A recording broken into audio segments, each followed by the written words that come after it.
What are you snooping around here for? Where's Johanka? She's locked up at the rat house. Orders of the bishop. Locked up? For what? For heretical speeches. Run along now. If you want to chat about it, go and talk to that monk who smells like an apothecary shop. He's in a flap about it too. God be with you.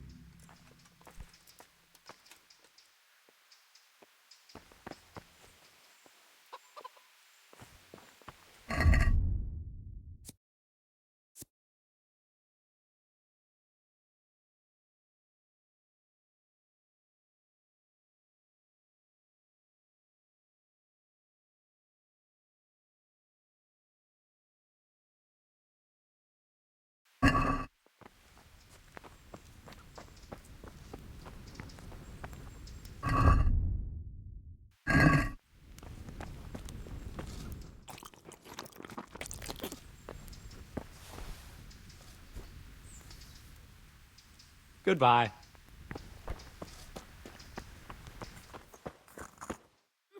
What happened to Johanka? Nothing good, I'm sorry to say. She was locked up by the papal inquisitor Bishop Yaroslav of Benešov. It seems he somehow caught wind of this preaching of hers. He's accused her of spreading heresy and had her placed under arrest. Jesus Christ! What's going to happen to her? I don't know, Henry. It all depends on the inquisitor and how he decides. The accusations brought against Johanka are very serious. Right. I'll go and see this Bishop Yaroslav of Benešov. May God go with you. And thank you, Henry. I'm glad you're standing up for Johanka. If you need anything, do come and see me. Goodbye.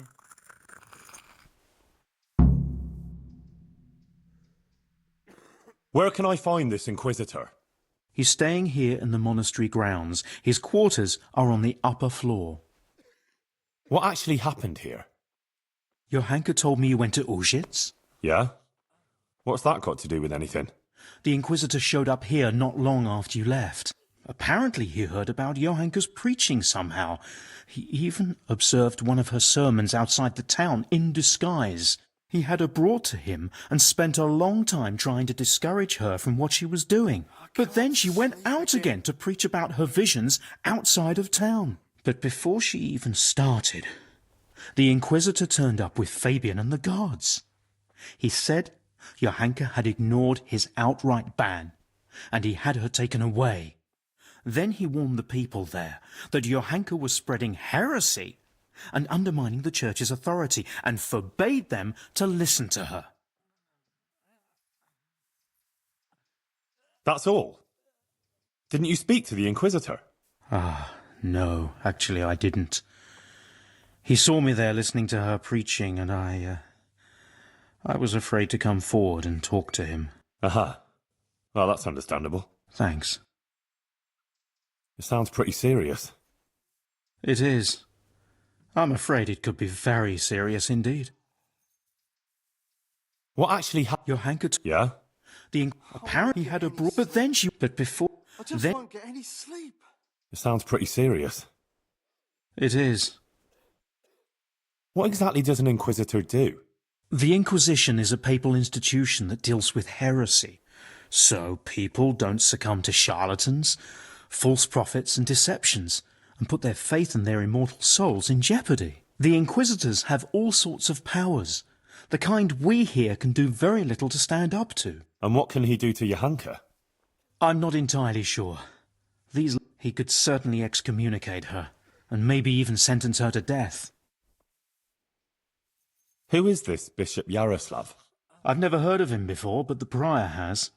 He said he's very well learned and the Bishop of Sarepta. Sarepta? Where's that, Moravia? No, it's far, far away, near the Holy Land. He got the title from the Holy Father himself. Quiet! And this bishop came all the way here from whatever? Sarepta, but I doubt he's ever been there. It used to be a bishopric in the days of the Apostolic Fathers in Phoenicia, near Israel, but it was ransacked by the Muslims. Now it's just a titular bishopric. And Yaroslav is the titular bishop. Titular bishop? Like he's not a real one? It's, let's say, an honorary title. It refers to a diocese that no longer exists. And since a titular bishop has no diocese to oversee, he can devote himself to handling other very important church affairs, like ordaining other prelates, for example, to maintain succession through the centuries down from the time of Christ and his apostles. Do you believe Johanka is really being visited by the Virgin Mary? Well, yes, Henry, I do. The thing, she doesn't sound like herself at all. I know she can't read, so where else could she have got it? Frankly, I can't think of any other explanation.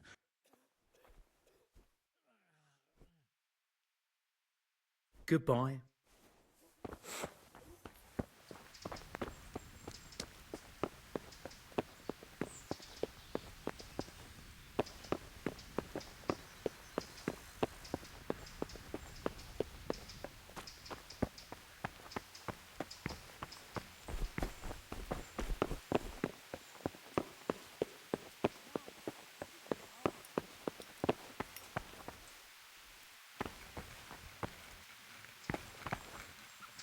Sir, I am... Henry of Scarlet, from the garrison of the Royal Hetman, Sir Radzig Kobyla. I've heard a lot about you, my son.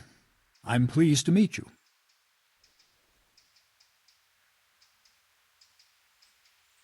Bishop Yaroslav? Sir, my lord, to what do I owe your interest in my humble self? I was told you survived the massacre in Skalitz and warned the Talmberg garrison. You tracked down the raiders of a stud farm in Neuhof, wasn't it? To their hideout in the woods. And then you led Sir Radzig and his armed company there and joined bravely in the skirmish, and even killed their notorious leader by your own hand. And I believe you have many other deeds to your name. That's quite remarkable, considering your age, is it not? Well, you're too kind, Monsignor. I'm just trying to do what's right, and what's needed. Quite rightly, too, my son. I expect we'll be hearing more about you. But I assume you didn't come here to exchange pleasantries. Or am I mistaken? No, Monsignor, you're quite right. I'm here about Johanka. Naturally. I'd be quite surprised if it were otherwise. So, tell me what's on your mind. How did you find out about Johanka? Word came to me of what was happening here, that some young girl was claiming to speak for the Blessed Virgin. I traveled here immediately, as my duty demanded, and observed events in Sasau incognito, in order to examine the matter at first hand. I see. Why did you have her imprisoned? Because she broke the promise she made to me, and persisted in actions that bear the signs of heresy. And what will happen to Johanka now? I must weigh the gravity of her transgressions and investigate these alleged visions of hers. I consider it very improbable that she is indeed being visited by the Blessed Virgin. Nevertheless, I cannot at this time rule it out entirely.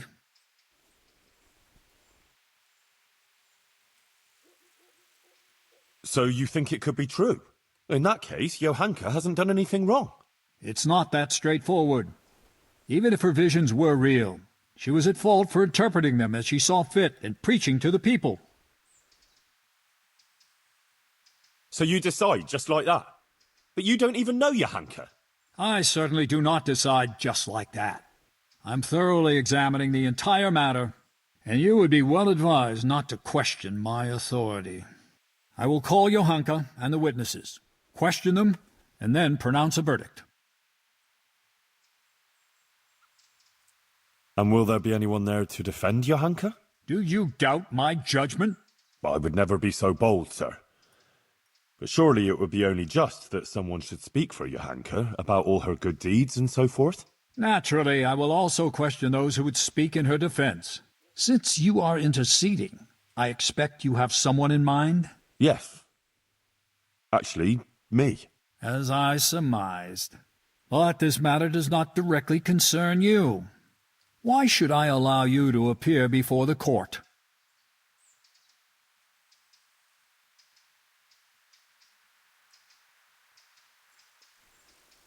Johanka is my neighbour, and I have a Christian duty to come to her aid. I can't just stand by and do nothing. I have to concur with you on that. Your concern seems sincere, so I will grant your request. Very well. You will defend Johanka.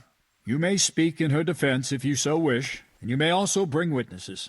I will question any such witnesses, and naturally I shall question Johanka too. Thank you, Monsignor. In that case, I'll need to speak to Johanka first. That won't be possible. It's forbidden by the Inquisition procedure. Until the entire matter is resolved, Johanka can speak only to me and no one else. But I have to talk to her. How can I defend her otherwise? No, you are strictly forbidden to speak with her. I have already conceded to something that is quite beyond normal practice. Bear that in mind. I would like to expedite the matter. The trial will take place in Sassaw Church in 3 days' time at the latest. Come and let me know when you're ready to proceed.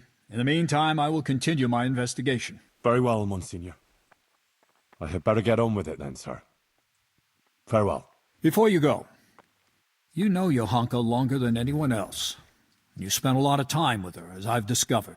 Tell me, my son, truthfully, what do you think of this whole affair?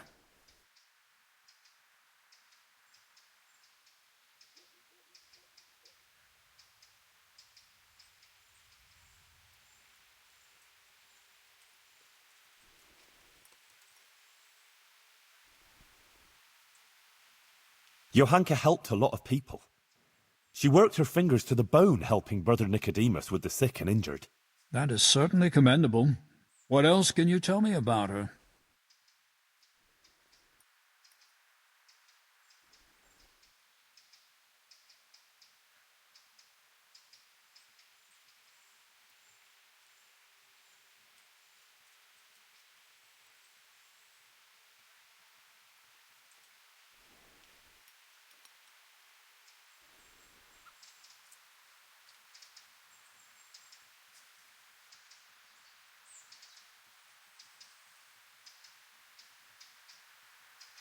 She's worried about Matthias.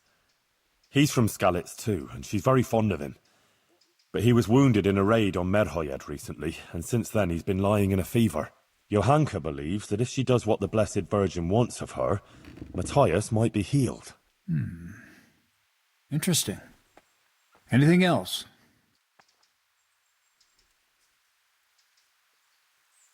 Well, before, in Skalitz, Johanka was sort of, well, just a simple village girl. I never imagined I'd hear her talking the way she does now. She's completely transformed. A simple village girl. I see. Do continue.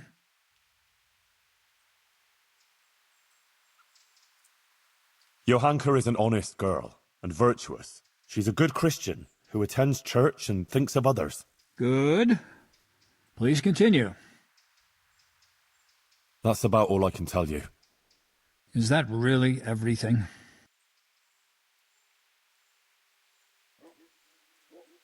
I have nothing more to add, Monsignor. Very well. Thank you, my son. One more thing before you go.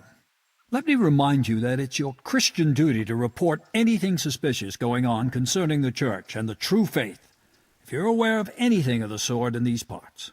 If you prove yourself a commendable servant of the Church, I would also take that into account in judging Johanka's case. All right, Monsignor. I'll bear that in mind. Good luck, then.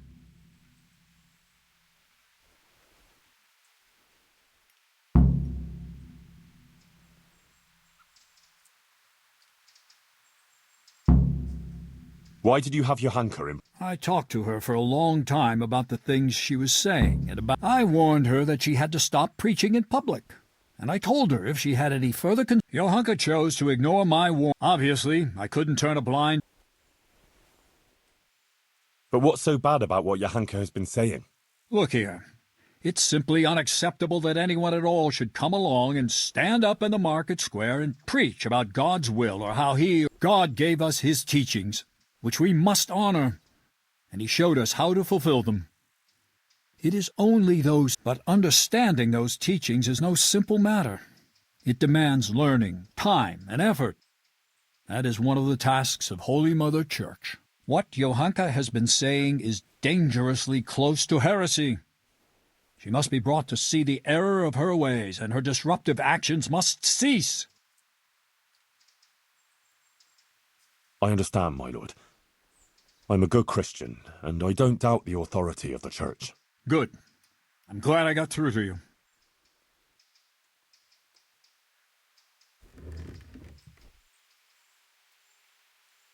Monsignor, Johanka is just a simple village girl from Skalitz.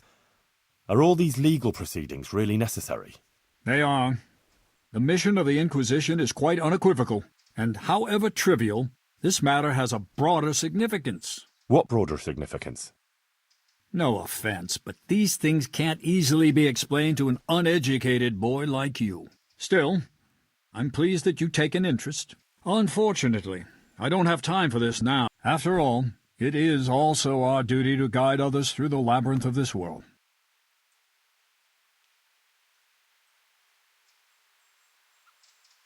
Monsignor, it occurs to me that maybe this situation with Johanka could be resolved in a different way.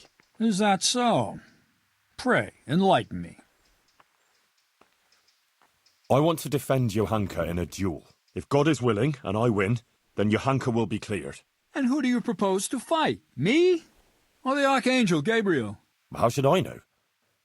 With someone. Let God decide. Solving disputes by such barbaric means is a throwback to ancient pagan times, and the Holy Church will not tolerate it. It is an offense to God to demand that he resolve disputes that it is our duty to resolve.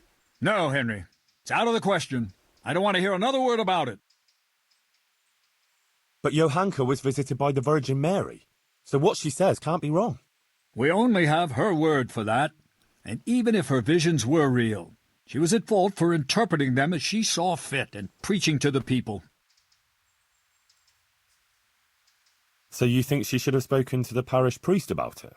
Exactly. And the priest would have sent for someone who would look into the matter. Like me, for instance. In short, it's not for her to interpret such things in her own way. If people believed her and started thinking what they want about it, soon everyone would be adrift in confusion, and the true message would be lost. Aha. I think I understand. I'm glad you do, my son. Monsignor, I've heard of various irregularities in the province that might be of interest to you. Very good, my son. A good Christian certainly shouldn't conceal such things. Please, speak. Well, the parish priest in Ujits is rather, unorthodox. Not that he's a bad person, not at all. He takes good care of his flock, no doubt. It's just that he drinks quite a lot. In fact, he's even said mass while drunk. And, he keeps a concubine. That distresses me. All the more so because what you describe isn't at all unique amongst the clergy. Thank you for telling me, Henry. Matters like this certainly must be addressed. The former parish priest of Rovna, Father Simon, went missing one day. Everyone thought he'd fled from the province, but in fact he just went to the woods and became a hermit. I see. Why did he do that? Because he got some girl pregnant. The child died during birth, though, and the mother too. He took it to be retribution for his sin. So he fled far from people, because he didn't feel fit to be their pastor anymore. That's very interesting indeed. Where is this Father Simon now? I tracked him down in the woods and talked him into going back to Rovna. They needed a parish priest there, and Simon was convinced taking on the task would make amends for his sin. Interesting. Father Simon's story is certainly remarkable. Whether his actions are appropriate for a cleric is another matter, of course. Thank you for telling me about this. There were Valdensians hiding in Ujits. Really? And how did you find out about it? Sir Hanush sent me to help the vicar track them down and catch them. So, Sir Hanush had an interest in finding them? Yes.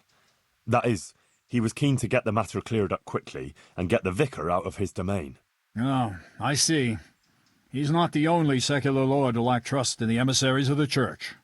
And how did it end up with the members of the sect? They were caught and the vicar had them taken to Kuttenberg to be dealt with by the law. Good. Good. There have been all sorts of sects and false doctrines spreading in recent times. It's the work of Satan. I'm glad you told me about it, Henry. Some women in Ujit went to the herbalist for magic ointment. Then they went to the woods, smeared this ointment on themselves, and engaged in all sorts of incantations and spells. What? Witchcraft? God have mercy. They must be brought to justice. Who is this herbalist they visited? Old Gertrude. She lives in the woods by Ledechko. This will have to be dealt with. Thank you for telling me. Once I've finished with Johanka's case, I'll consider what's to be done about this. A demon's skull was found on the church building site. Yes, I heard something about it. A disturbing report. Tell me what you know about it. It was a deception, sir. Someone made it with evil intentions, to frighten people. I found the skull and brought it to the local knacker. He confirmed it was a human skull with animal horns stuck on. You did the right thing, Henry, in uncovering the deception and in telling me about it. There are interesting things going on inside the monastery. In the monastery? What kind of things? The monks in the monastery are very concerned with the election of the new abbot. There's a lot of scheming going on over it. But how do you know about it? How does a servant of the royal hetman come by knowledge of the confidential affairs of the Brotherhood of Monks?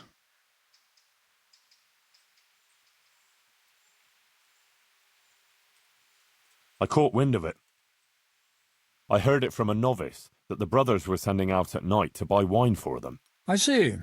And what was the name of this novice? Yodok. There is a novice of that name at the monastery. I shall have to speak to the prior about these matters. Thank you for bringing this to my attention. If you've nothing else to tell me, you may leave. That's all, Monsignor. All right, Henry, thank you. But I hope you're not keeping anything from me. God be with you.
Brother Nicodemus, You've heard something?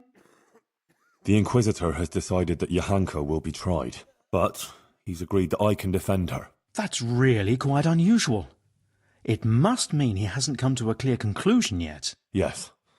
I'll get her out of it.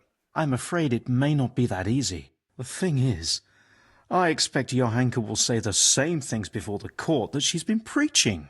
What are you saying? Well, I've been thinking about what she's been saying, and it seems to me her preaching has a certain progression. Are you acquainted with the notion of the three orders of man? Not really, no. It's like this.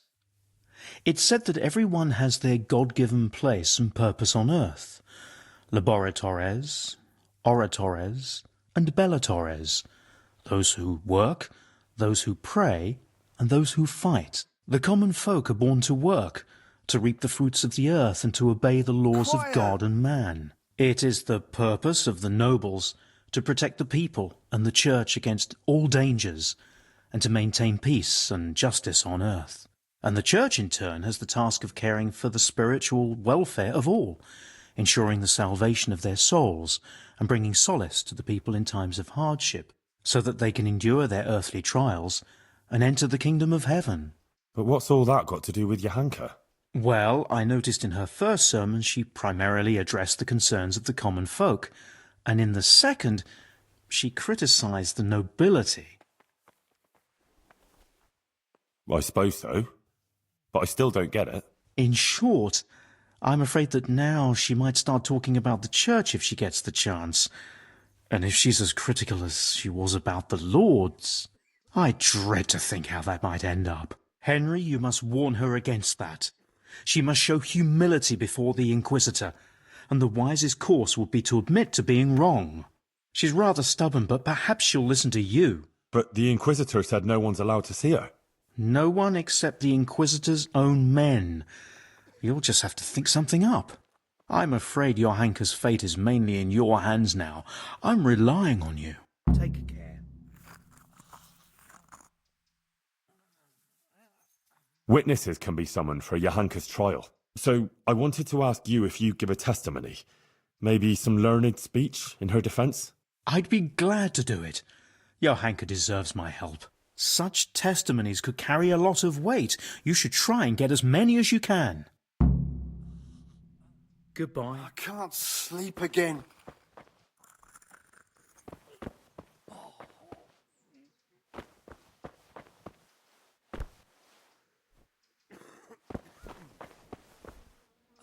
Adela, the Inquisitor is going to try Johanka in court. Oh, Lord. I hope she's acquitted. I was absolutely devastated when they took her away. I need people to speak in her defence, and I'd like to ask you to do it. I don't want to go there. Really. I'm afraid of that Inquisitor. But you helped me, and so did Johanka. It's only right that I should try and help her. But what am I supposed to say there? I'm just a simple village girl. I don't know anything about these things. That doesn't matter. You just be yourself. It should be enough to talk about all the good Johanka does here, and how she helps others. I'll send for you if you're needed. All right. Thanks a lot.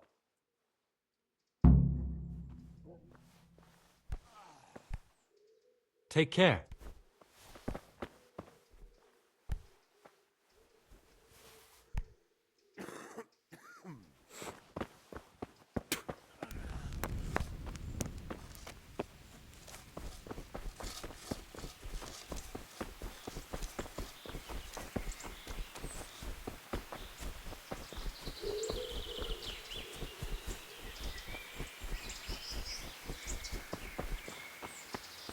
How are you, Henry?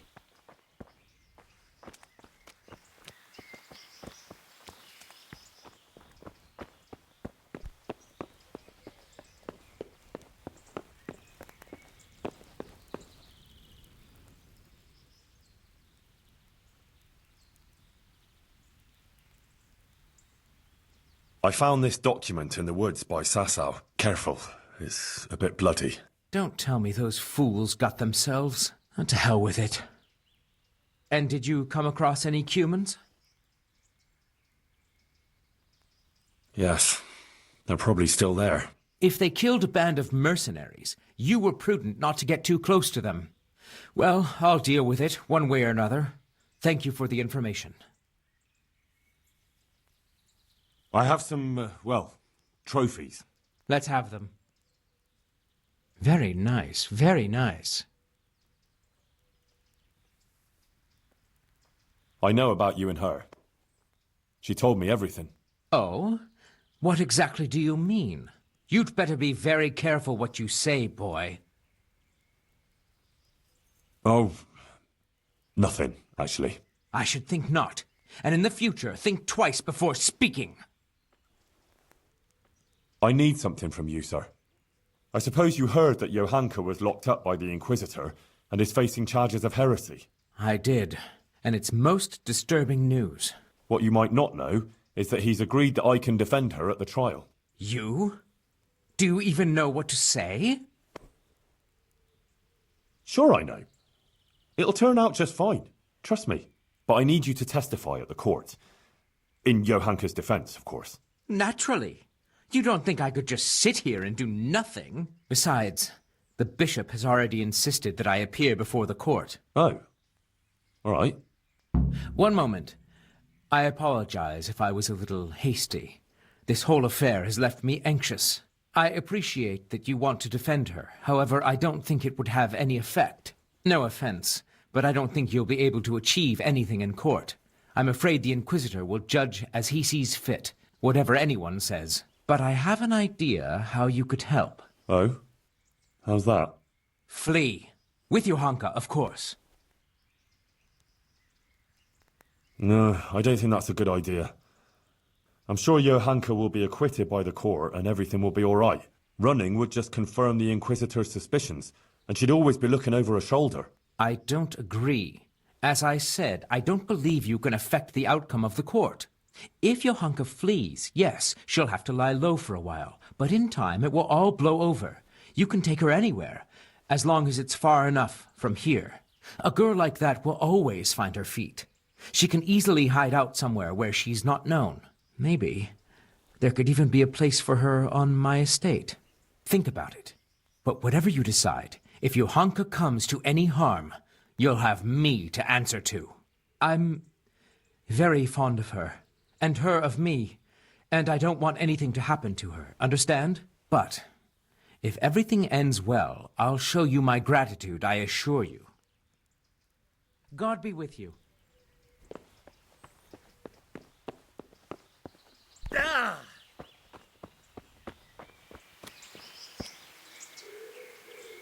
My God, what happened to you? You look like you've been assaulted.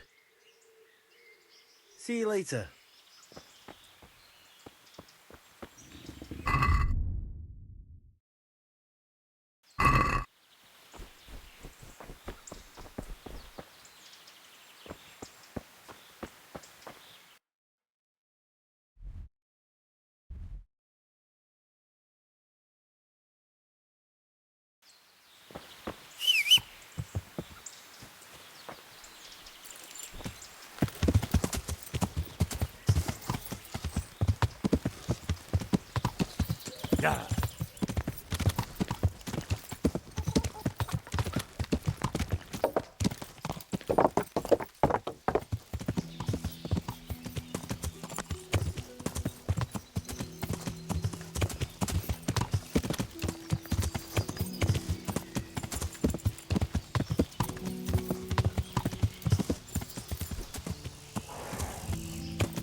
My pleasure. Pull me an ale. Goodman Pavel, you're still here. That's a relief. I was afraid I'd miss you. Yes, still here, but not for long. I had some business to deal with, but now that's out of the way and I'm getting ready to leave. What was it you wanted? You might have heard that Johanka was arrested by the Inquisitor and is facing trial. Indeed, word has reached me. Poor girl. I'd like to ask you to speak to the court in Johanka's defense. Of course, Henry. You have my word. And the word of a burgher of Colleen ought to mean something. But to speak in defense of someone accused of heresy is no small matter. What do you want me to say? The same thing you told me. That it was a sacred sign that you happened to be nearby when Johanka was speaking, and so on. True. I'll tell... Thank you very much. Please wait here a few more... All right. God be with you. Aye, I'll be back in What are you here for? Take care. Johanka is a truly remarkable woman. I'd like to know what should become of her.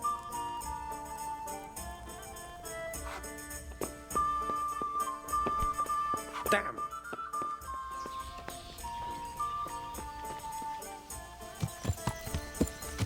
Yeah.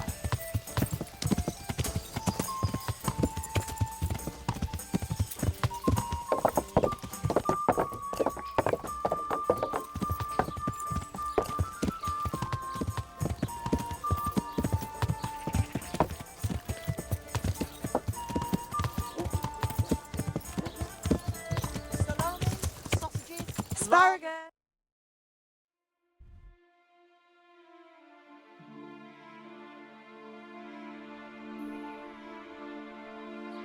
Yeah.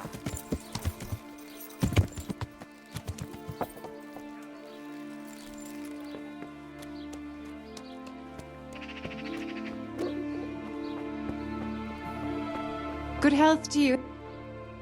You could at least dress decently before showing your face in public. I need your help with something. I'm sure you've heard. Johanka was locked up by the Inquisitor. Who hasn't? The whole of Sasso is talking about it. And the Inquisitor was asking around about her. I'd like to ask you to appear before the court and say something in Johanka's defense.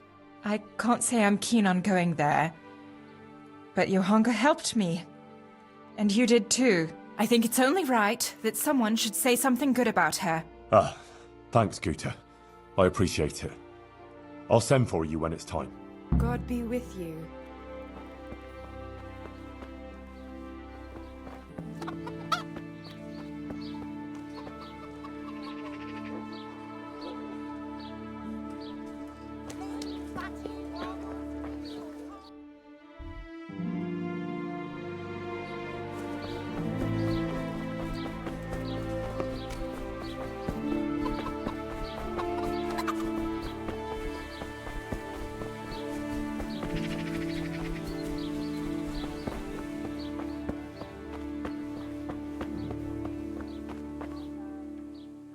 Father, the Inquisitor has had Johanka thrown in jail. I know, son. He's planning a hearing. Rightly so. It's about time this whole matter was dealt with. What do you think about it, then? As I say, it's a good thing that the matter is being investigated. The things Johanka has been preaching are, to say the least, disturbing. Who knows what these dreams are that she speaks of? And her words are only putting ideas in people's heads and leading them astray. Now, instead of going to church, as they should, they go to her in the false belief that they will find solace. It's creating a chasm between the people and the church and leading them away from the true teaching left to us by Christ. They're misguided and swamped in heretical ideas. But Johanka is no heretic. She's a good, kind girl who's only trying to do the right thing. I'll defend her. Suit yourself. But mind you don't get ensnared in her fallacies, and leave it to the bishop to judge the matter. Of course. Good luck then.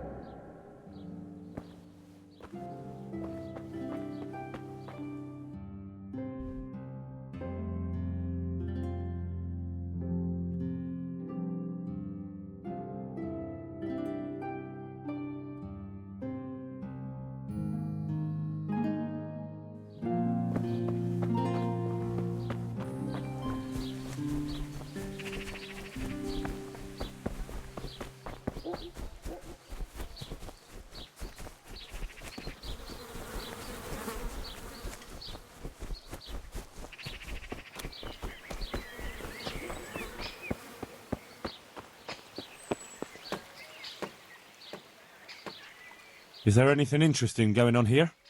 I wouldn't say interesting. More like a pain in the arse. There's some...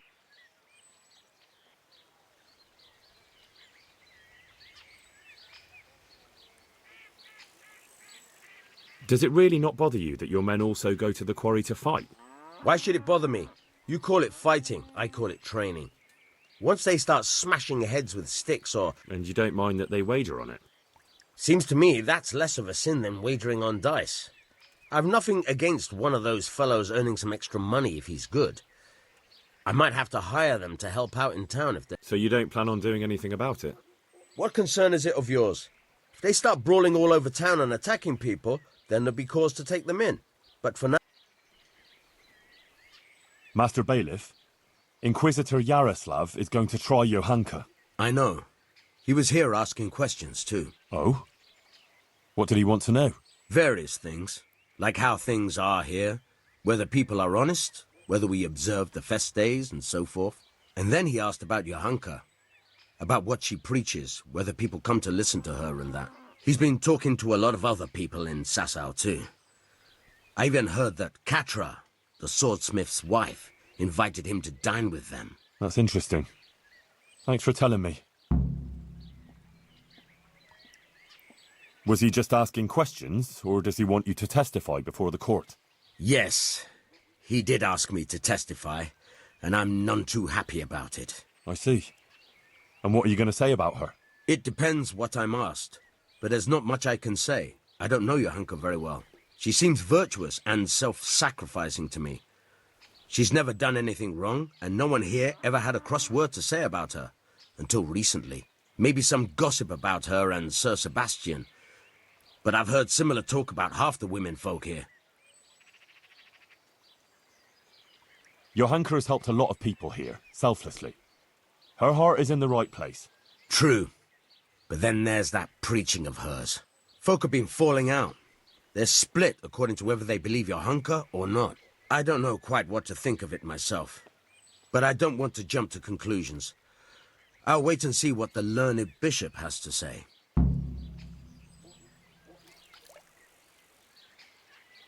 Thank you for speaking openly, Master Bailiff. Take care now.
Yeah.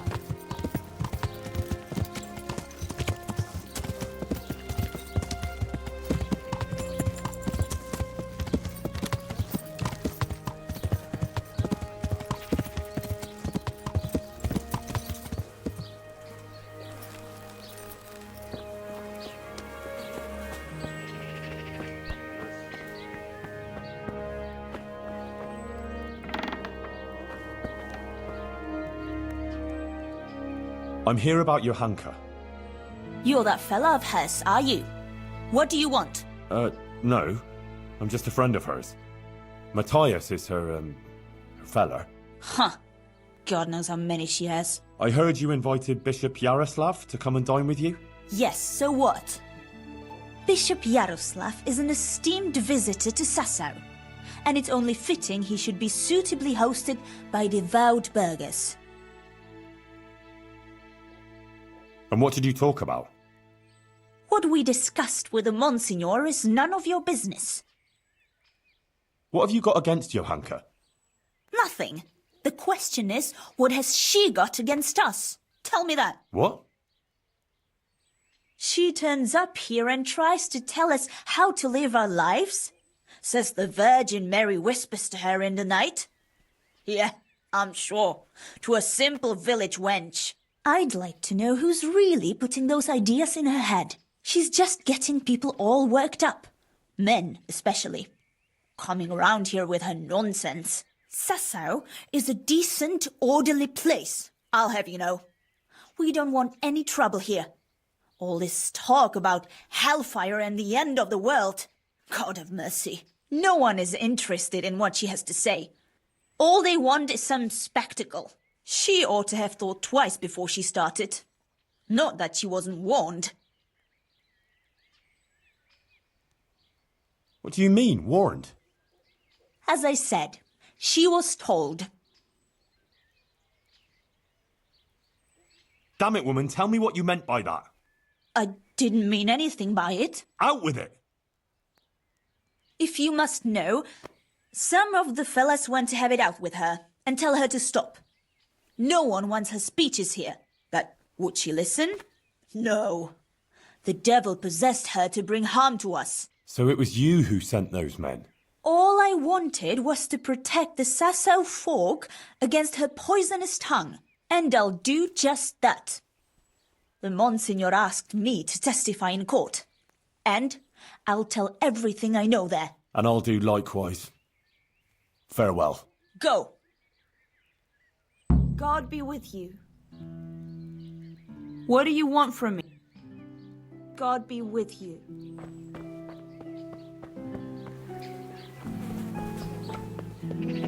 Sun may burn, the sun may shine. Yeah. Yeah.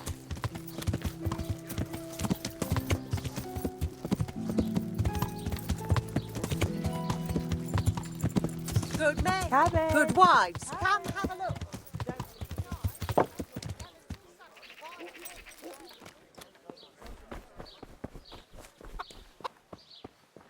What's that?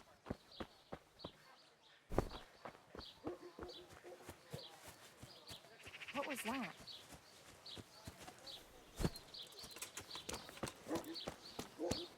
From the yard or from the wood, lean and fatty corn.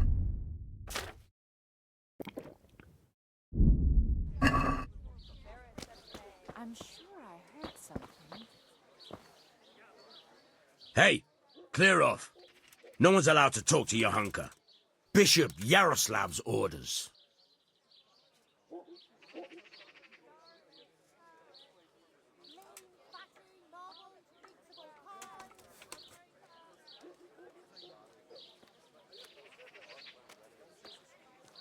I'm sure the bishop wouldn't mind if you had to go and answer a call of nature, and if it were a nice long call, there'd be a few groschen in it for you. Don't even try it. I'm warning you. Come on now, just between the two of us. Johanka is my friend. She has no one else but me. The Inquisitor will surely take her away, and I'll never see her again. I just want to say goodbye to her before she disappears forever. What would you do in my place? Well, since you put it that way, but I'd be taking a big risk, disobeying the bishop's orders. Of course. I wouldn't expect you to put yourself at risk without a reward. All right, go on then, but make it quick, eh? For sure. Thanks a lot. I owe you. Good luck then.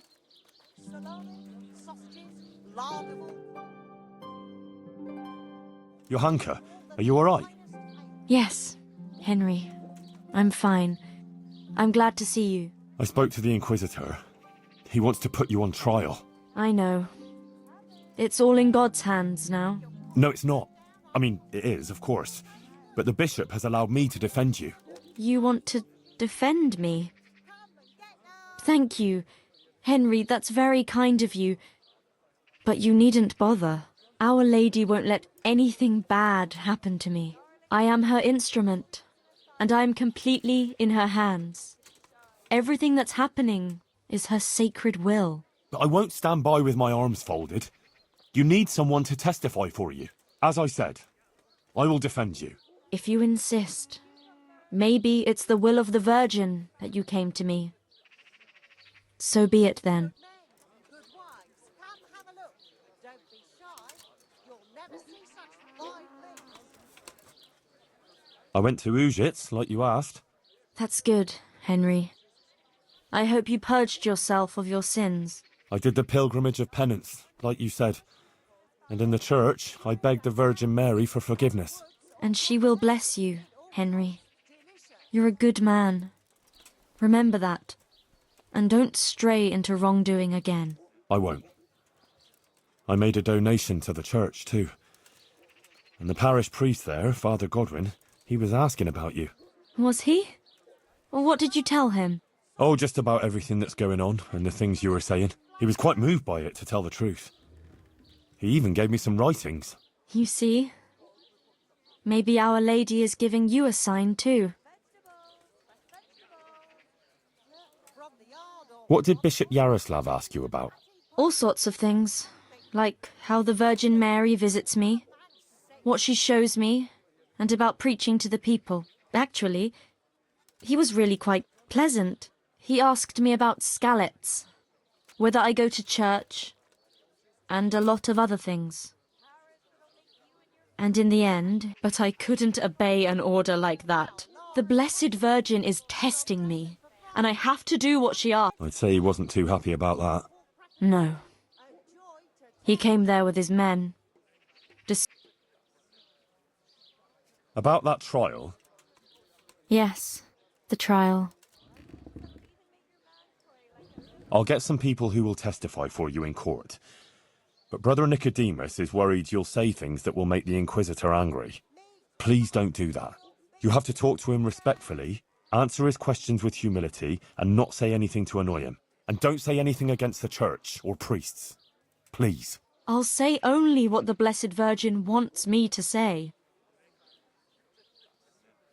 Johanka, please. You mustn't say anything against him or the church. Be contrite. Maybe even admit you might have been wrong about some things. I don't think the Inquisitor is so bad. If you submit to him, he'll drop the charges. You too now. You're speaking exactly the same as his assistant. The two of you joined forces against me, did you? I've nothing to do with him. I didn't even know he was here. Believe me, I'm really trying to help you. You don't believe me anymore, do you? I do, Johanka, I believe you. But in court, you must speak reasonably, prudently. A lot depends on it. Maybe even your life. I appreciate your concern for me, Henry, really, I do. But you must understand. I can't deny that the Virgin Mary visits me, or what she wants to tell us. Not now. After everything that's happened. But you have to consider yourself and what's good for you. Surely you don't want to be convicted of heresy? That won't do anyone any good, neither you nor Matthias. I've already told you. Everything is in the hands of the Blessed Virgin. I will accept with humility the fate she grants me. A sacra. This is going to be a right mess.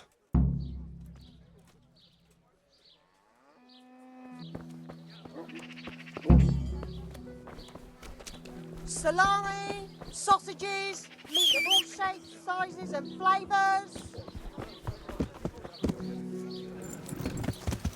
Yeah.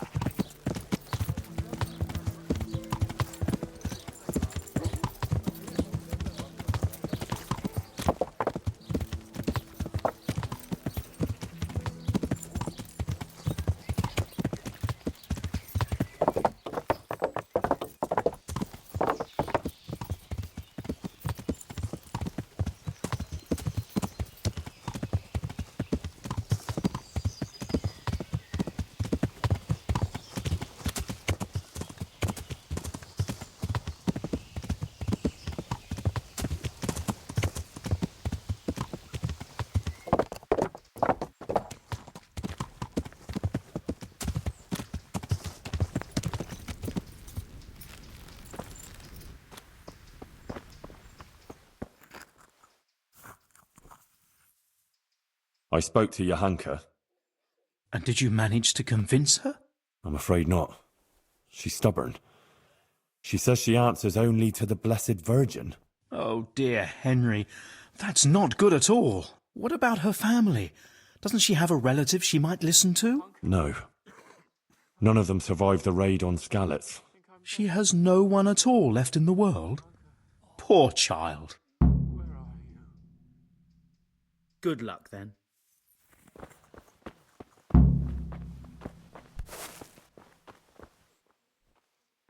Matthias? You're better. Henry? Is it you? Yes, it's me. Who else would it be? I'm glad you're here, Henry. I feel a bit better now. I'd even like to eat something. I must tell Johanka. She'll be glad.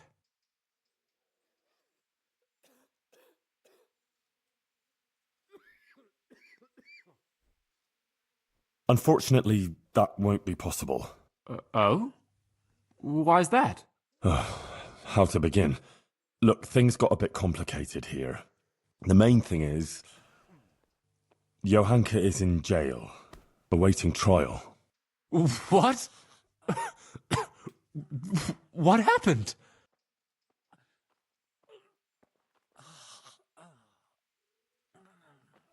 The Virgin Mary is speaking to Johanka, and Johanka is spreading her word to the people. But there's this inquisitor who heard about it and had her arrested. He's putting her on trial for heresy. Oh my God. How could such a thing happen? But if Our Lady is speaking to her, surely nothing can happen to her. Well, I hope not. Trouble is, Johanka is very obstinate, and she's likely to say things in court that will just make it worse for her.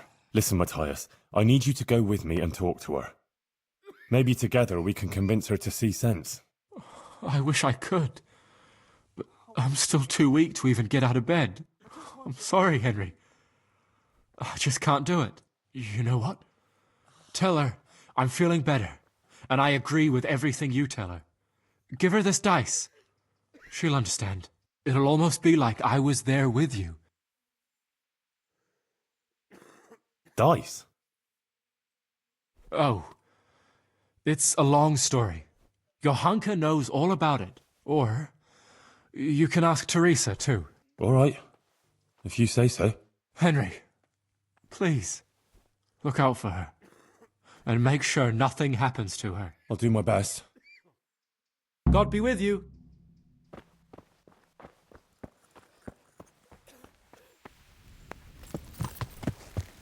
Yeah.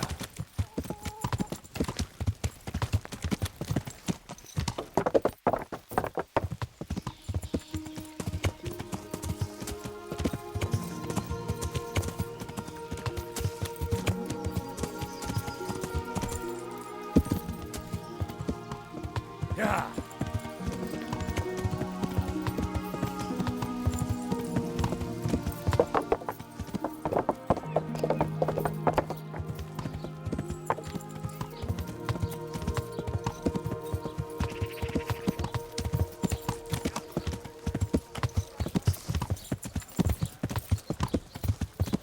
From the yard or from the wood, lean and fatty, pork, chicken and bacon.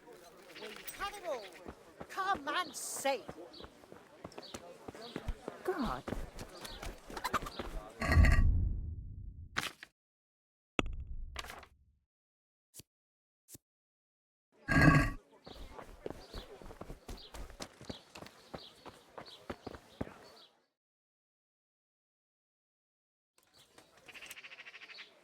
About that trial, Yes. I spoke to Matthias. What? But he's lying in a fever, isn't he? No, he's much better. He asked about you. He wanted to come here, but he's not strong enough yet. Oh, that's wonderful. You see, Our Lady... But doesn't it mean that you've already done your part? Well, What would be the point of it all if the Inquisitor were to have you imprisoned now? It's a message. A final... But you already passed the Virgin Mary's message on. Many people heard it, and many of them have amended... Look, Matthias gave me this for you, and he asked me to tell you to look out for yourself. Thank you, Henry. Go now. I need to rest. Salami,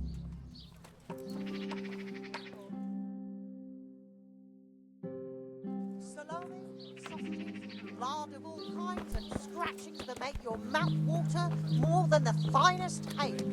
Carrots that'll make you and your family happy. Onions that'll make you cry.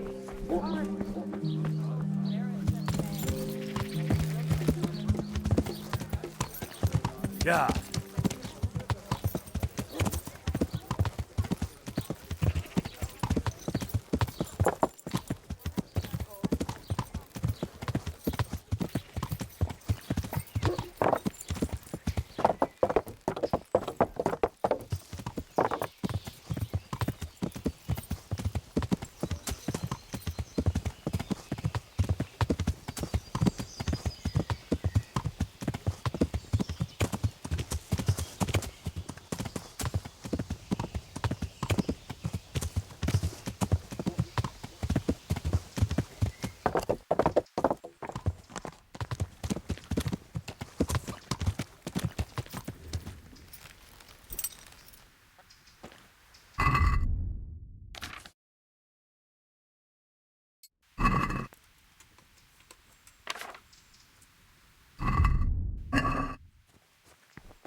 My God, what happened to you? The bishop told me this business with Johanka has a wider Oh, very well. Look, it's like this. For decades, people have been perishing from a terrible sickness, the Black Death. There's an anti-pope, the people are frightened. Many of the nobles, instead of caring for peace on earth, or the authority of many monarchs, and even the emperor, as unfortunately many scholars have even started to question established truths, and various contentious teachings have appeared. The Black Death? The plague, my child. A dreadful disease that claimed countless lives. By the grace of God, these parts were not much afflicted, but it took a terrible toll in the surrounding countries. First, the Italian ports were stricken, Venice and Genoa, and then nearly the whole of Christendom. Some regard it as God's punishment for our sins, or even a sign of the approaching parousia. What? The parousia, the second coming of Christ. The day when he returns to this world will mark the end of the ages. The dead will rise, and all people will face final judgment for their sins. Oh. Do you think that's going to happen? Most assuredly. But God alone knows when that will be. Oh. I hope it won't be too soon. The plague first, That's awful. The anti-pope? Unfortunately. In short, alongside the legitimate pope, the Bishop of Rome, and successor to St. Peter, another was elected, and is usurping the... This is a most lamentable schism for the whole church, and the Avignon usurper must be compelled to give up his unlawfully acquired office. So the church and the whole of Christendom... So there are... Not quite. There is only one, but there are those who refuse to recognize him. The election wasn't correct and valid, and I apologize. It wasn't wise to speak to you of this. It will only confuse you, all the more. Better forget it. We won't talk about it anymore. You mentioned the Emperor. God wants unity, a universal order of the world. The Pope, Christ's deputy, and the Emperor, the supreme earthly ruler, crowned by the Pope himself, were instituted in order to preside over that unity. Unfortunately, the gleam of the imperial crown has become somewhat dulled, and his authority is no longer as absolute as it once was. What's worse, his election has become a political game involving many princes, and for a long time, the emperor himself has paid less attention to the affairs of the Christian world and more to his own concerns. I see.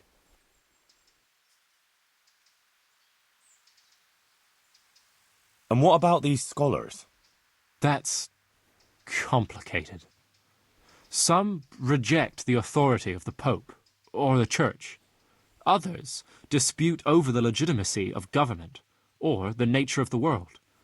Others rebel against teachings. All of them seek all sorts of arguments and explanations to support their claims and argue with others. All this contributes to uncertainty.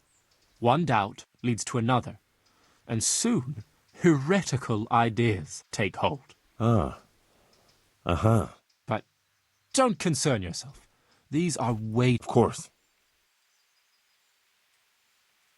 Peace on earth? Yes. Sadly, many countries are torn apart by strife and destroyed by war. And the love for our neighbour has given way to the pursuit of mammon and high office. They plot against each other to gain advantage. You've seen it yourself. Right here in... Yes. And in Skalitz. Indeed, my son. But what does all this mean? As I say, the order of the world, it's the handiwork of Lucifer, who wants to lay... That's why we must be alert to his snares, especially in these times. And Johanka? Just so. I fear she too may have been ensnared by Lucifer's deceptions. These machinations of the devil must be faced, but we must not despair. Even though, and that's why Johanka's case is important. I understand. But what... As I say, that's... I know someone like that. There's this charlatan who's been peddling wares around these parts. All sorts of amulets... Yes. If you should know of any similar iniquities. And... Just these... But we must... And that... I understand. Thanks. I won't bother you anymore. Could you please... Certain. Thanks. Goodbye.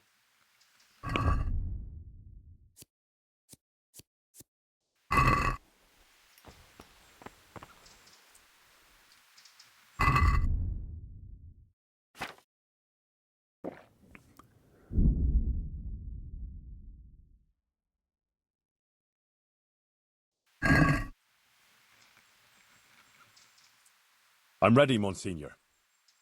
Excellent. I have also completed my investigation. We may commence then with the proceedings? If you wouldn't mind... Very well. Rely on me, Take care.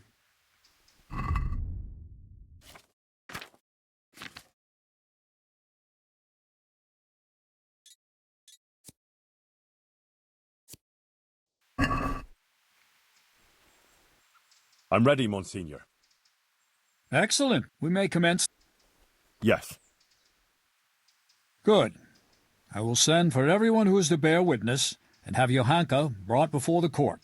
We'll commence first thing tomorrow morning. Yes, sir. One more thing. These are solemn proceedings that demand a certain decorum. I won't tolerate any clanking armor or otherwise inappropriate attire.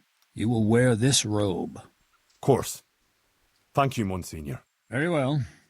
Rest now, and we'll meet in the morning. Take care.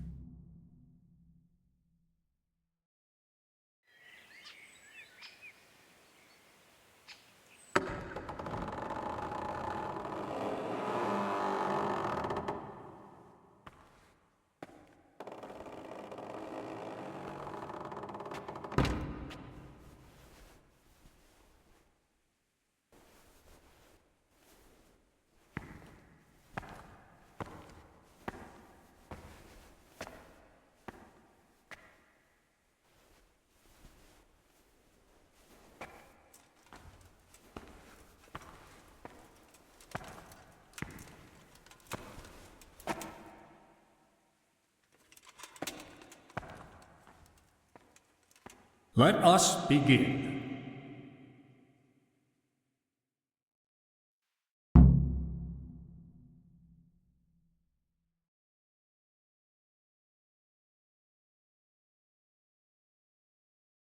I, Bishop Yaroslav of Benishov, by the grace of God, Papal Inquisitor, have come here to Sasau in response to reports of Marian visitations and the preaching activities of one Johanka, a commoner. And I have found indeed that by her arbitrary words she's been leading good people astray and encouraging their rebellion against their betters. Furthermore, Johanka has attempted to usurp the glory that belongs alone to Holy Mother Church, and to appoint herself as an intermediary of the wisdom and grace of Almighty God. This does not behove any lay person, and certainly not a woman. It is therefore necessary to remedy her transgressions, and to investigate the extent and the basis of her misguidance, or, as the case may be, heresy. Henry of Skalitz has elected to appear here in Johanka's defense, and his wish has been allowed. Anyone who elects to speak here does so before God, and shall be bound by a most sacred oath, to speak only the truth. I will first hear the testimony of Father Fabian, who sent me word of this matter, and who should best know what deeds are done in his parish.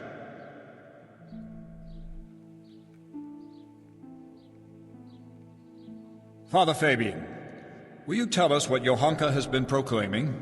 Johanka claims that she has received visitations from Our Lady, the Holy Mother of God, who speaks to her in the night. It is an outrageous claim that I hold to be entirely untrue. And did Johanka come forward to ask your advice regarding these alleged apparitions? She did not. Instead, she took it upon herself to spread her supposed wisdom to the people. And prior to this, did Johanka attend church? Did you see her at your sermons, Father? I did not, Monsignor. What's more, the parish priest of Skalitz is staying at my presbytery just now. Johanka knows him well enough, but she didn't come to see even him. I believe Johanka is deliberately avoiding the church. Instead, she meets her followers secretly in the woods and preaches to them. Either she made everything up, or the devil himself is whispering in her ear.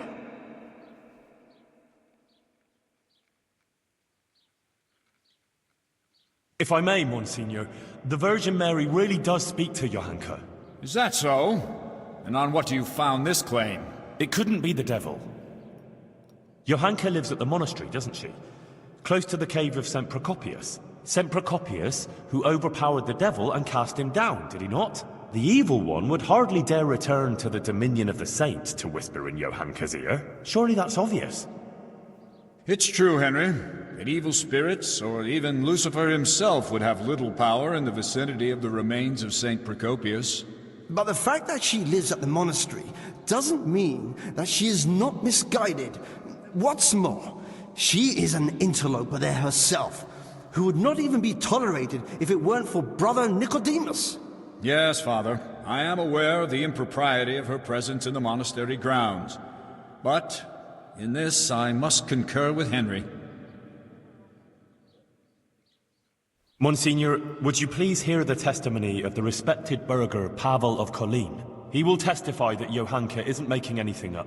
Well, I'm very curious what this Pavel will tell us. Call Pavel of Kolin.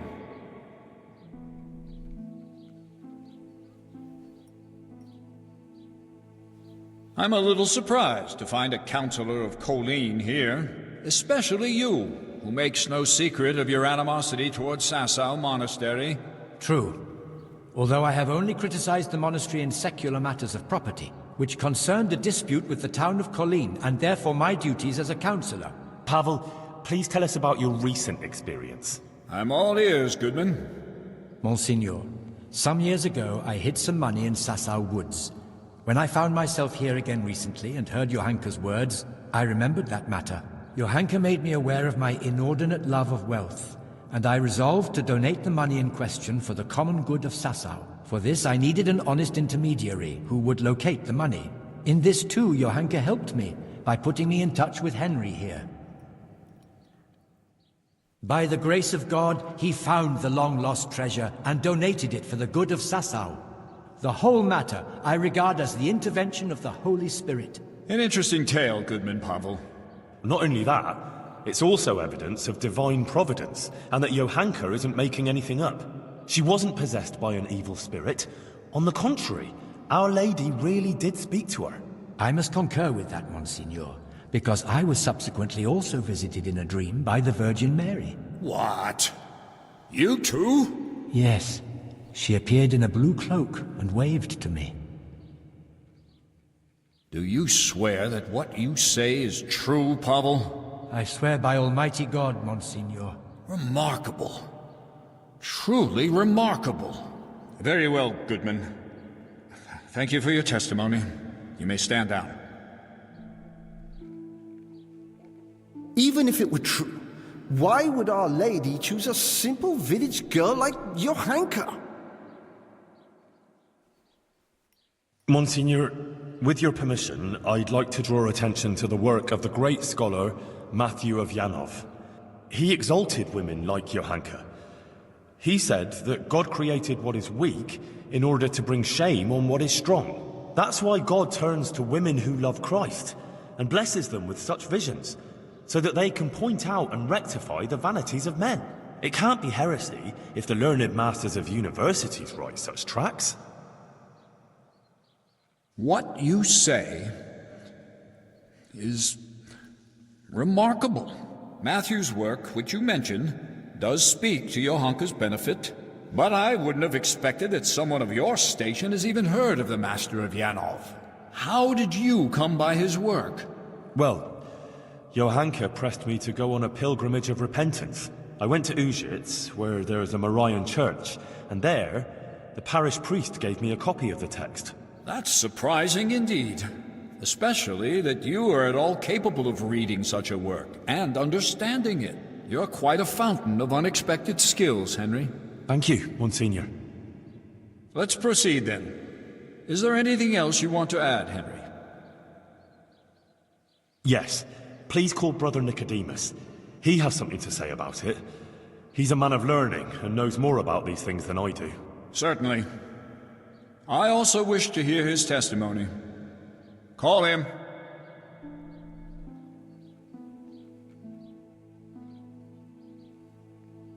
Nicodemus, for some time you were insisting that the infirmary needed extra pairs of hands. It was only at your request that Johanka, against all accepted custom, was allowed inside the monastery walls. I've already spoken to Abbot Peter about her, but please tell me how Johanka behaved. Monsignor, I must stand behind Johanka. The girl is a treasure, selfless, charitable and good-hearted. She helped more people here than anyone else. I have never seen her do anything that would contradict the behavior of a good Christian. She never discussed questions of faith with me.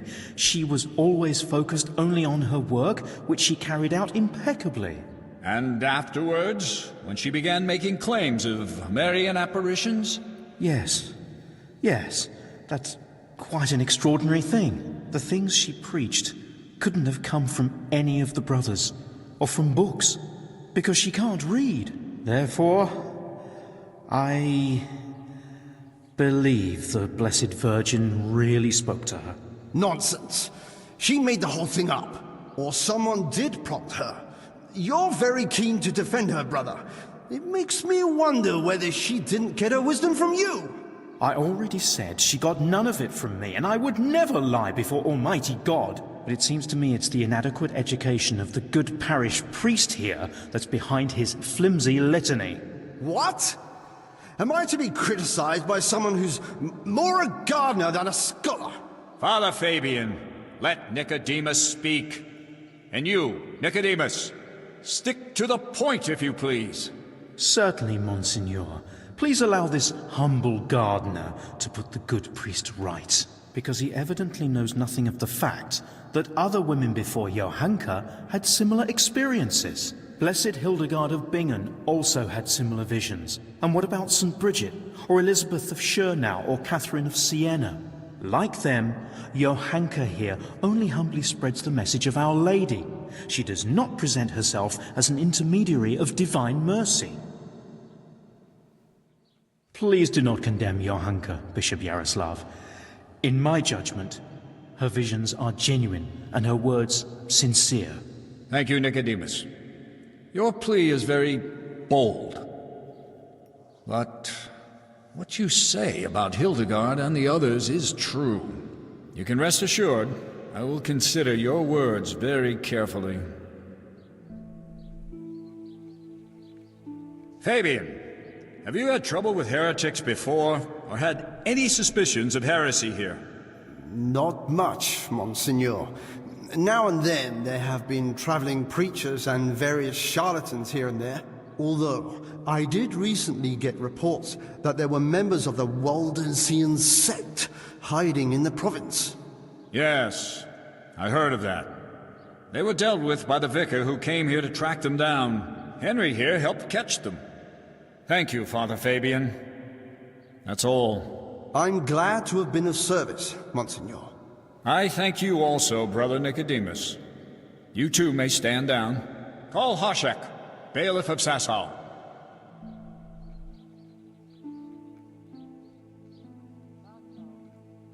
Bailiff, has there been any suspicious activity here recently? Well, there have been cumins on the rampage in the woods and on the roads, and all sorts of bands of footpads and brigands around the province. But otherwise, it's all been peaceful and quiet here, Monsignor. How reassuring. And what of Johanka, bailiff? Has she been inciting the people here? I couldn't tell you much about her. I hardly know her. She hasn't broken any laws, and folks speak well of her, for the most part. Although it's true, things have been a bit tense here, on account of her speeches. Continue.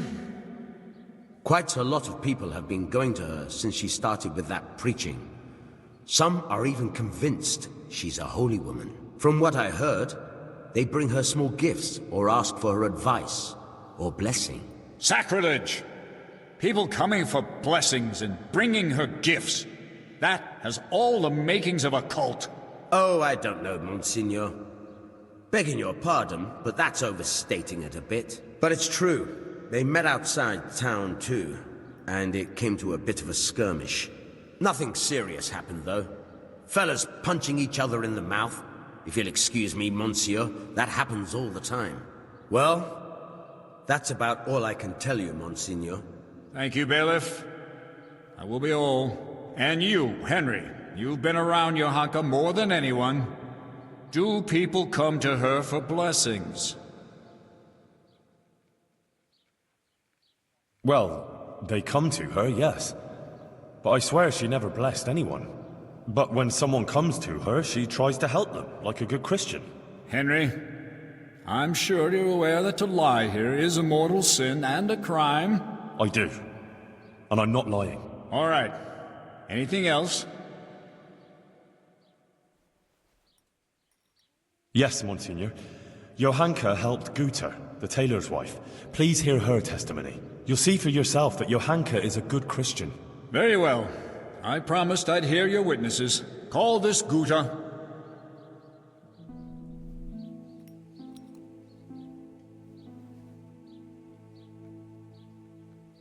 Guter, you witnessed Johanka's first sermon. What did she speak of? About how we should be virtuous and not sinful. And then you went to see Johanka, didn't you?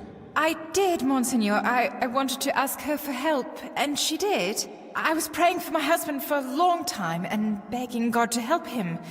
And I believe my prayers were answered, and he sent Johanka to us.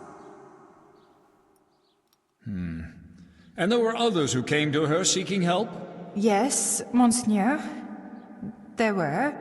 And that shrine, and the gifts. People brought them to Johanka so she'd help them? I couldn't tell you. But she helped me, without any of that. Didn't you bring her any gifts? Well, yes, but that was after. Just some old cloth for bandages and bed covers, so she could help others like she helped me. Every evening, I pray for Johanka and thank the Blessed Virgin for sending her to us. I see. Thank you. You may go. I'd like you to listen to Adela. She amended her life and doesn't live in sin anymore, all because of Johanka. Johanka helped people selflessly, not for any benefit, and Adela can testify to that. All right. Bring this Adela.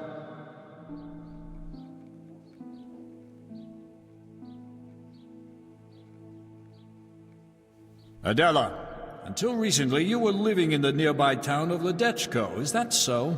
Yes. And how did you make a living there?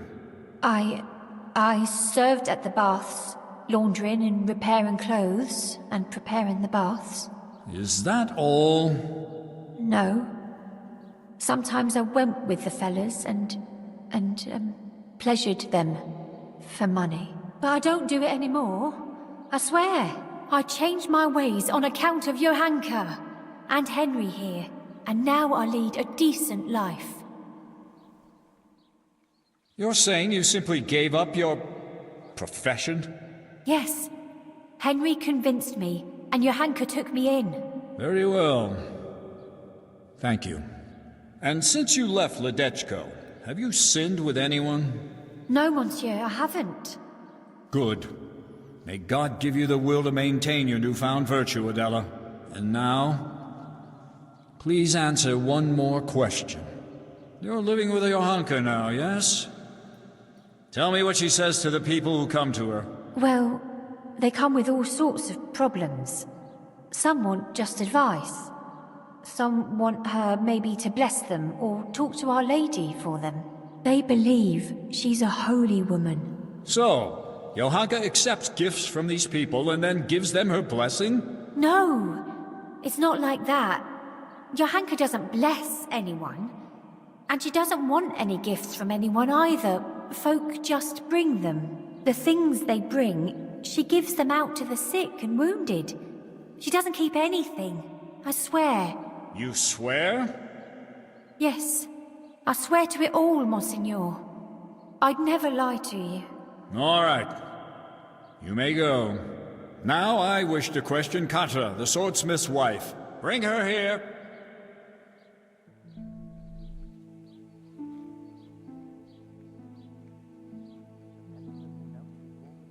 Katra, you are a respected townswoman who has a good overview of what goes on in Sasau.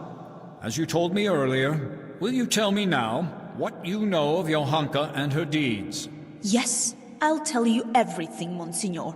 Johanka has been putting ideas into people's heads and causing chaos.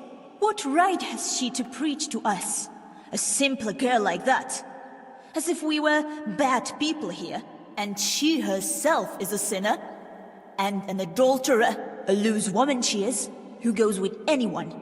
And even fornicated with the custodian, Sir Sebastian.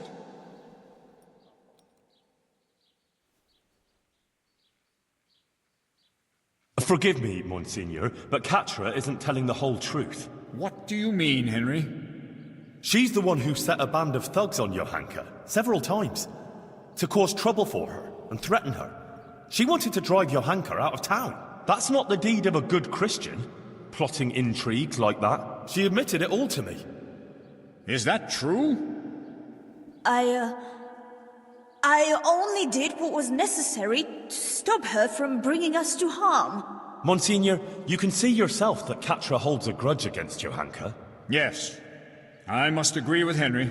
In view of your apparent antagonism towards Johanka, whatever the reasons for it, I cannot allow you to influence these proceedings. You should have reported your concerns to Father Fabian instead of acting willfully as you did. But she's bringing us nothing but trouble. I will be the judge of her transgressions, not you. Nevertheless, I have also heard rumors of Johanka's immorality that cannot be ignored. Bring here the Sasau custodian, Sir Sebastian von Berg.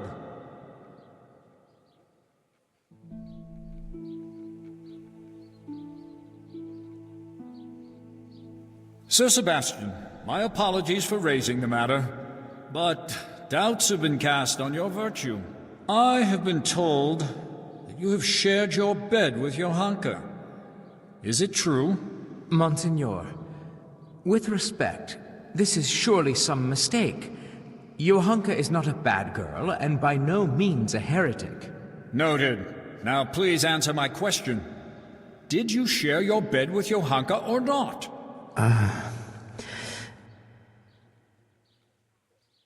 Yes. But she's not... Silence! So, Johanka not only incites rebellion against the nobles, but also seduces them into sin and immorality.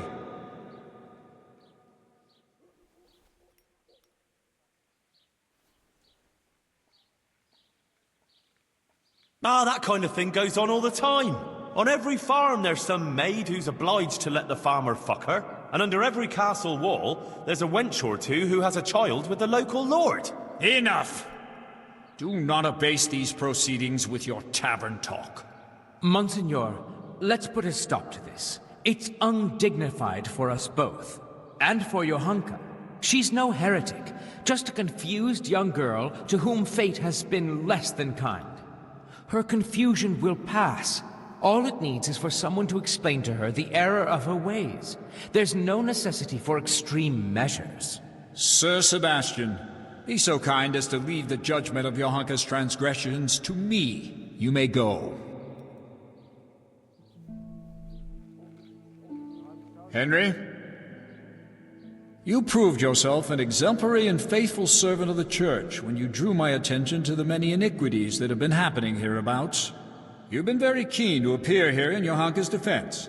You've said a lot about her, but please, tell me why you've been helping her all this time.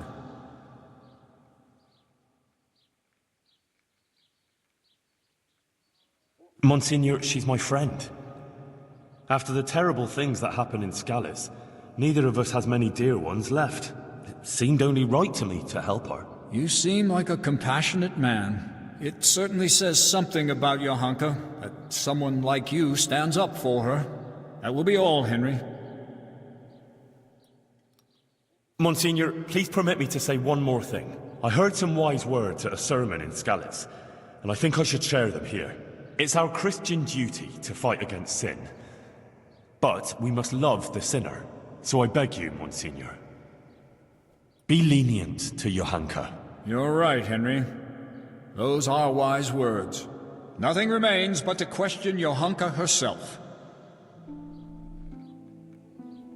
Johanka of Skalitz, you've heard the accusations brought against you, and we have also heard several testimonies. I already questioned you earlier. And it has also come to my attention that Henry here bribed a guard to allow him to see you in your cell, which I expressly forbade. Johanka, do you wish to revise the answers you gave earlier, or do you stand by what you said? I stand by everything I told you. So be it. I expressly forbade you to continue preaching, and you promised not to do so. You defied my instruction and broke your promise. Why? Forgive me, Monsignor. But I could do nothing else. Our Lady asked me to do it, and I couldn't refuse her. She did visit me.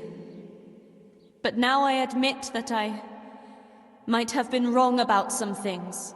I don't understand these learned matters, and I was too hasty in speaking to the people. I regret that I didn't go first to Father Fabian and tell him about everything. I want to apologize here, before the Blessed Virgin, if I misunderstood something and said untruths or brought shame on the Church. I didn't intend to do anything like that.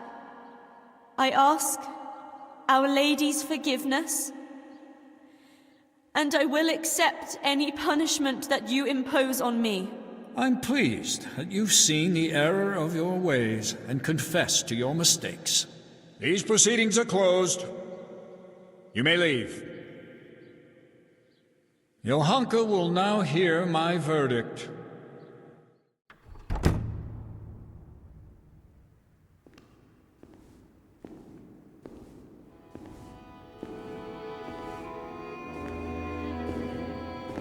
Johanka, are you aware you're facing very grave accusations?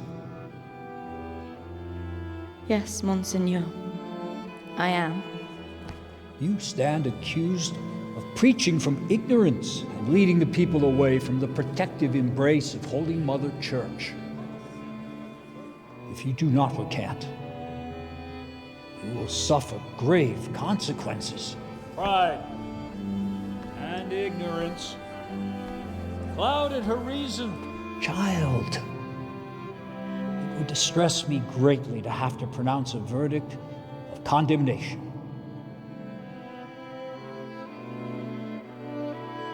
Speak then.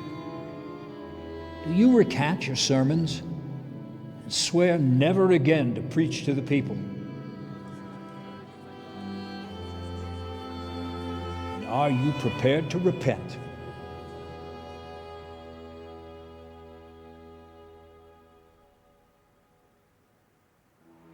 As God is my witness, I did all this with good intentions.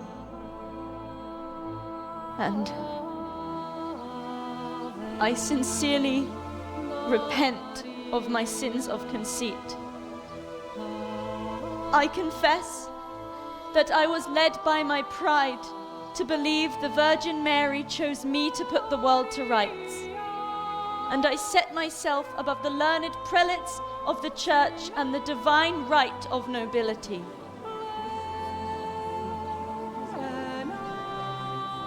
I repent my sins of pride and ask forgiveness. I will do as you command, Father. Johanka has confessed her guilt. From this day forward, she'll be a good and humble Christian again. She shall no longer indulge in philosophizing, and shall, in her penitent's robe, go every day to pray at the Church of St. Martin. Therefore, I ask you to welcome Johanka back into your midst and hold no grudge against her.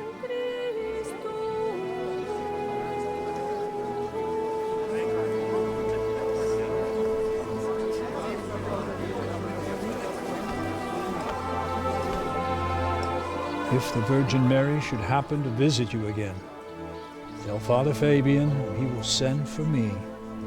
All right? Yes, Signor. Very good.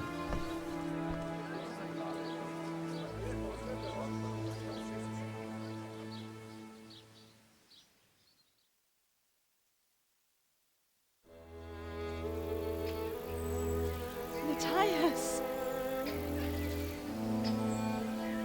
Johanka was cleared of all charges of heresy, and the Inquisitor, his job done and his verdict pronounced, left Dachau for good. Matthias recovered from his illness, and he and Johanka finally met again. It was a happy sight to see them both alive and well after their trials. Who knows what awaits them now? Or all of us, for that matter.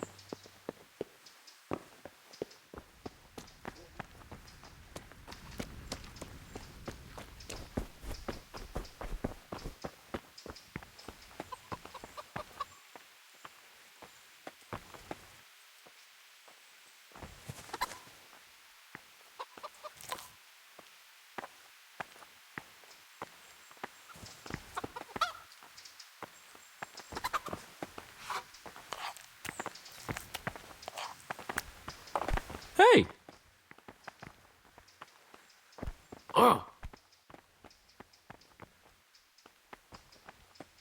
What Greetings. are you doing here? God be with you. How are things going here? Quite well. It's a lot of... Johanka and Brother Nicodemus showed me what to do. Sounds good. I have a roof over my head. Enough, it's really quite fun. I'm glad to hear it. No, it's sweet of you to care. Take care. How are you getting on? I can't complain. I'm glad to see you back on your feet. Yeah. Thanks a lot, Henry. Johanka told me all about how you helped her. And actually, me too. It's incredible. All the things that happened. You're right there. I'm in your debt, Henry. For both of us. Ah, don't mention it, Matthias. You'd have done the same, wouldn't you? Of course I would. See? Next time I need help, I know who to come to. Anyway, what else is new? What about Johanka? Well, she has to go to St. Martin's to do penance every day. You know that's not what I'm asking about. Yeah. It's all good. Of course, she's very busy. And me too. But we'll go dancing together next time there's some feet here. That is, I'd like to. She would too, but she's a bit ashamed. Why? On account of the preaching, and the court and everything. She's worried about being among people. Ah, I see. Well, that'll pass with time, believe me. It took me and Teresa a while to get somewhere too. Sometimes I feel like it's been a whole year. Like you say, time will probably fix it. So what will you do now, Matthias? Or the two of you? I wish I knew, Henry. For now, I'll work in the monastery grounds. Maybe even on the construction, until they throw us out. They don't want to let you stay here? Well, it seems the abbot isn't happy about so many lay people right outside the monastery walls. Nicodemus is trying to put a word in for us. And for Adela, too. But the abbot can be very obstinate. He wasn't happy about Johanka being here at all. And then, with all that happened after. I see. So what will you do if you have to leave? I really don't know. We'll stay until harvest, at least. There'll be plenty of work, and then... we'll see. Maybe we can find jobs somewhere around here.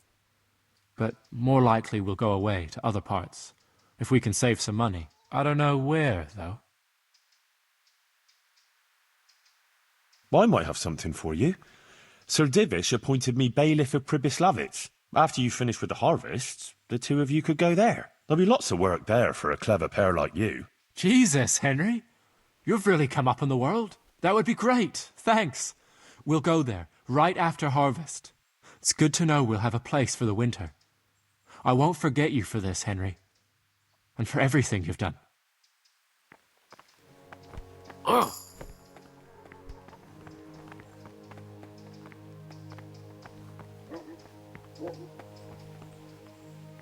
Johanka? Henry, I'm still muddled from all that happened. But I want to thank you for standing by me. You've done more for me than anyone else I know. You don't have to thank me. I only did what I considered right. I'm still grateful, though. I'm in your debt. Good luck, then. God be with you, Henry. How's it going here? Good. Actually, better than before. Matthias is here with me. I go to St. Martin's Church often, and Father Fabian is strict with me. But he explains many things to me about God and faith, and he tests me to see if I understand correctly. Then he always leaves me alone to pray and do penance. And what about the Virgin Mary? Does she still visit you? No, not anymore. Not since the trial. Whatever anyone says, she did appear to me before. Just between the two of us. I think I did what she wanted of me anyway. Perhaps I was too hasty and committed the sin of pride and got confused about some things. But even so, after all, Matthias recovered, and that must mean something.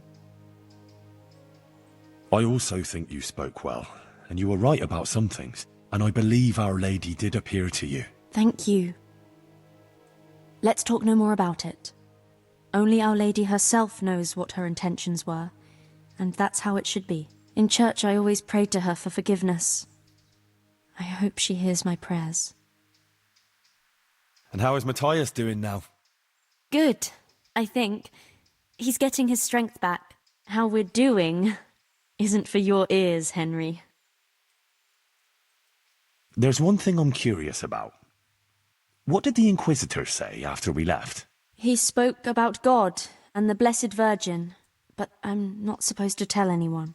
I probably shouldn't say anything, but I think, in the end, even the bishop believed that Our Lady really did appear to me. What, the Inquisitor? But... Shh! I never said a word, all right? Ah, yeah, sure. I understand. Now, I need to rest a while. What will you do now? I have to stay in Sasau for some time, on account of Father Fabian. But the abbot wants me to leave the monastery as soon as possible. And then... I wish I knew. I'll have to talk to Matthias about it, but I don't want to trouble him with it now, after he came so close to dying. Goodbye. Henry! Good luck, then.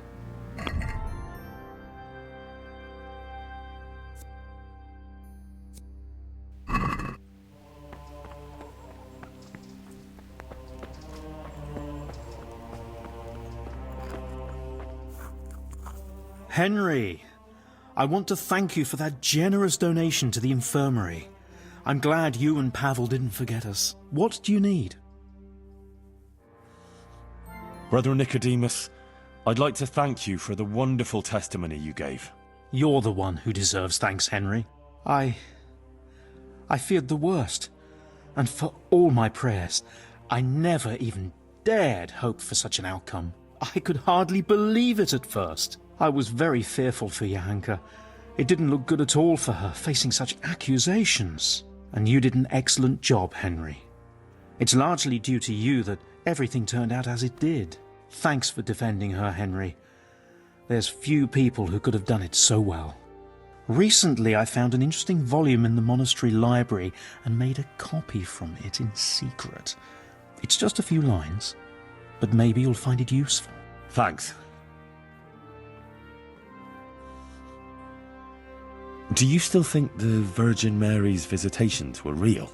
Yes, I think they were. Even if she didn't interpret the message quite correctly.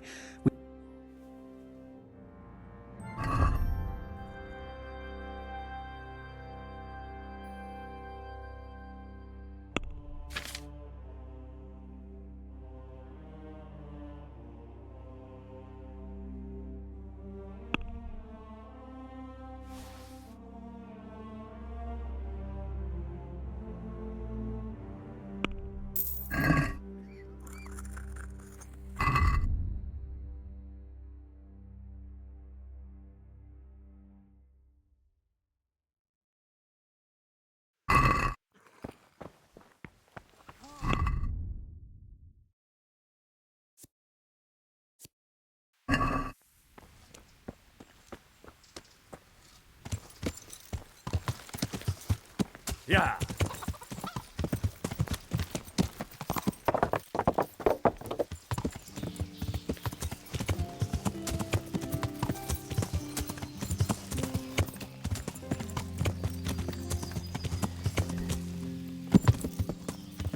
Yeah.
Yeah.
Yeah.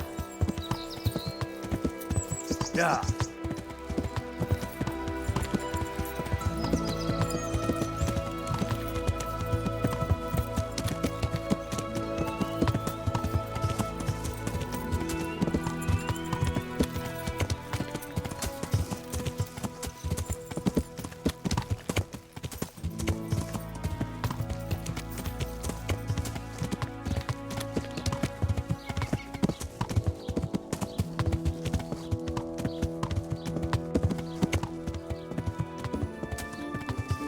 Wine squeezed from grapes, cultivated from a rose bush.